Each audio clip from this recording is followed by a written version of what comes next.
everybody, Tracy Brown here.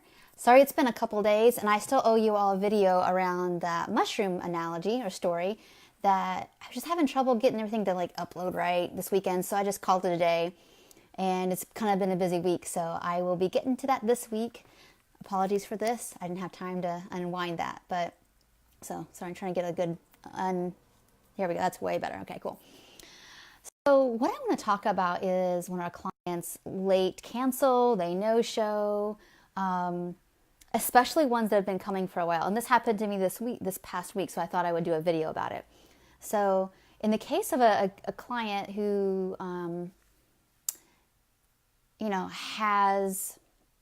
have experience with, a good relationship with, and they just don't show up for whatever reason. They don't call you, they don't email you, whatever. What I typically do, I just check in. I do some Voxer work and with some of my virtual clients, like Voxer and sessions. So I'll Voxer them, hey, what's going on? Because literally I might have heard from them 2 days earlier, and then it's just MIA. And for example, I just kind of sent a really, really nice voicemail saying, hey, just thinking about you. Just wondering what's happening. You typically don't miss appointments. If something's going on, please don't hide out. Reach out to me, whatever. She didn't end up reaching out to me, but there were a couple things going on. Is it just a lot of family crisis, to be honest, and I don't think she had the bandwidth to reach out. And I think that's her habit. And the reason I reached out, because I knew that was her habit. That was her habit to kind of retreat and tough it out, and then kind of reemerge when the dust had settled. And that was part of it. And two, she actually literally lost her phone. She didn't have a phone for about 4 or 5 days. So it's one of those things that sometimes people do kind of revert back to their old patterns, even if this client's been working with me for about a good 6 months. So I kind of know her Achilles heels. I kind of know her strengths. And her strength is that she's actually a really professional person.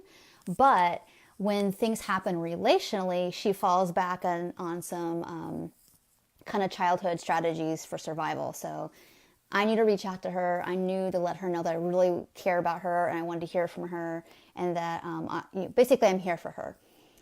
If you have a new client that you've never met before, or so let's just do one you've never met before. It's a new session and they don't show up, whether it's live or virtual. You want to call and say, hey, I'd love to reschedule with you. And I kind of go back around to I'm here for you to help you work on your relationship with food or weight or whatever it is, the things they want to accomplish. A lot of times what will happen is people do forget things. People are busy, and a simple reminder will get them back rescheduled. Most of the time, in my experience with our niche of people, is that they're scared and they're not sure if they're ready. And so you just want to remind them hey, I know you really wanted to get on feeling a little bit less out of control around food, and working on being more comfortable in your own skin. I'm still here for you. I'd love to help you with that. And so I just kind of repeat some of those things. If it's a new client, I probably won't call them twice. I'll just call them one time, or email, depending on kind of how we've initially made contact. I prefer to do phone calls though, for people, just so they can hear my voice, hear the inflection, whatever. And if it's a client that they're repeatedly kind of making appointments, then counseling them, if this is kind of their MO too, of not fully participating, I wouldn't try to chase them down, but just I hope you're doing really well. I want to know, I'm thinking about you, and that you're welcome back anytime that it's feeling in better timing for you. Because they might say they're busy, whatever. If people say it's about money, sometimes it's just about money. And they don't really, they feel bad about that, so they don't want to talk about it. And sometimes that's truly that, but honestly, a lot of times I found people have the money and they feel guilty. They only can give themselves so much care. And this happens actually quite a bit in my work, because I have a lot of clients, kind of the people I attract are people who have a really hard time letting themselves get their needs met. And they'll do what they call, I just talked to a client today that she knows she does this, that she do the cheaper version of whatever. So she knows what she wants, but she feels like what she wants is too much. So that shows up through her food, that shows up in her, all her all her relationships with food, with anything pleasurable, anything nurturing. There's this level of like, I can't have what I want, or what I want is too much. And so, she'll regularly make it about the money. Like she'll be doing some really good work. And when she starts to feel better or get somewhere, or she thinks that she should be further along, she'll start to back off and make it about money. And it's not that.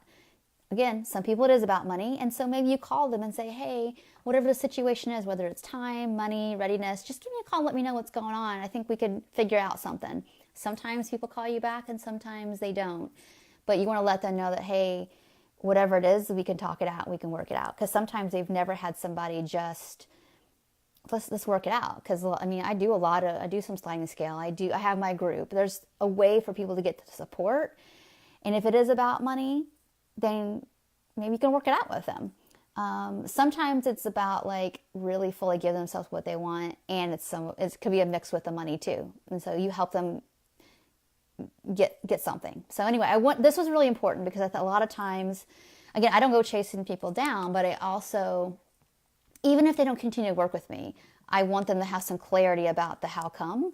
So it doesn't continue, at least they'll have some awareness or a seed's been planted of like, maybe this is not, I know you say you want to get well, but there also seems to be a part that is kind of holding back. I wonder what that is. And so they might say it's money. They might say it's time. They might say they can get to a place where they're just not ready. Okay. You can stop beating themselves up about it. And, because they're going to have that inner critic that says like, well, you should be doing these appointments. This will get you better.